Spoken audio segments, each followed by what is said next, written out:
Hello, cooking with रसिकामध्ये मी रसिका तुमचं पुन्हा एकदा स्वागत करते।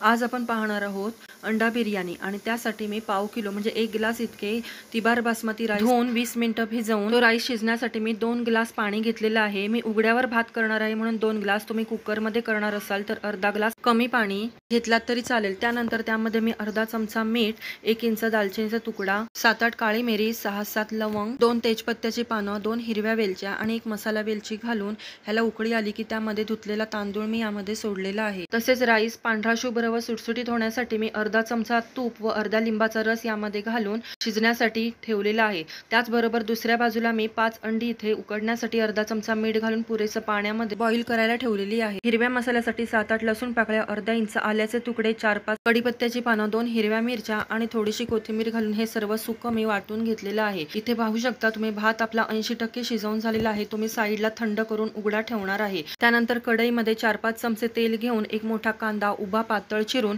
गार्निशिंग साठी सोनेरी तळून घेणार आहे।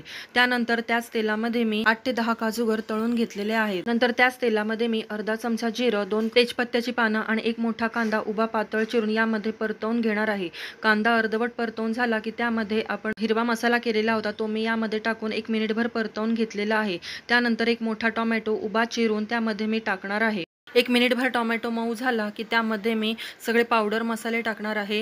त्यात अर्धा टीस्पून हळद, अर्धा टीस्पून जिरा पावडर, 1 चमचा धना, अर्धा चमचा बिर्याणी मसाला आणि अर्धा चमचा काश्मीरी मिरची पावडर टाकून हे सर्व मी परतून घेणार आहे।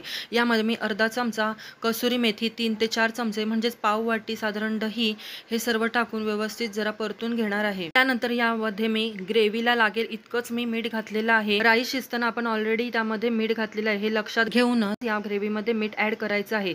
त्यानंतर मी एक अंड या ग्रेव्हीमध्ये मी फोडून घातलेलं आहे आणि व्यवस्थित फिरवून हे अंड शिजलं की थोडीशी ग्रेव्ही ही घट्ट होते, त्याच्यामुळे मी 1 ते 1.5 चमचा यामध्ये बटर टाकलेलं आहे। त्यानंतर उकडलेली अंडी आहेत ती सोलून याला मी थोड्याशा चिरा मारून घेतलेल्या आहेत आणि त्या सगळ्या ग्रेव्हीच्या मसाल्यामध्ये मी हे सगळं टाकलेलं आहे।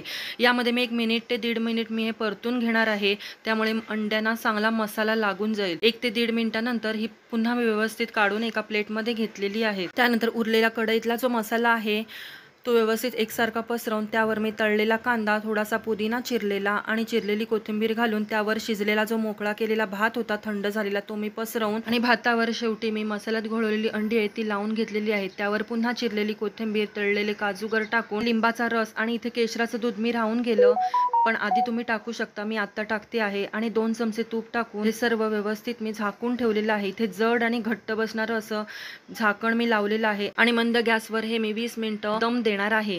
तर या पद्धतीने तुम्ही सुद्धा करून पहा। 20 मिनिटांनंतर गॅस बंद करून 10 मिनिटं पुन्हा असंच मी ठेवलेलं आहे आणि त्यानंतर वाफळलेली ही गरमागरम अंडा बिर्याणी सर्व केलेली आहे। तर तुम्हाला कशी वाटली आजची माझी करण्याची पद्धत आणि ही अंडा बिर्याणीची रेसिपी, तर नक्की मला कमेंट बॉक्समध्ये सांगा।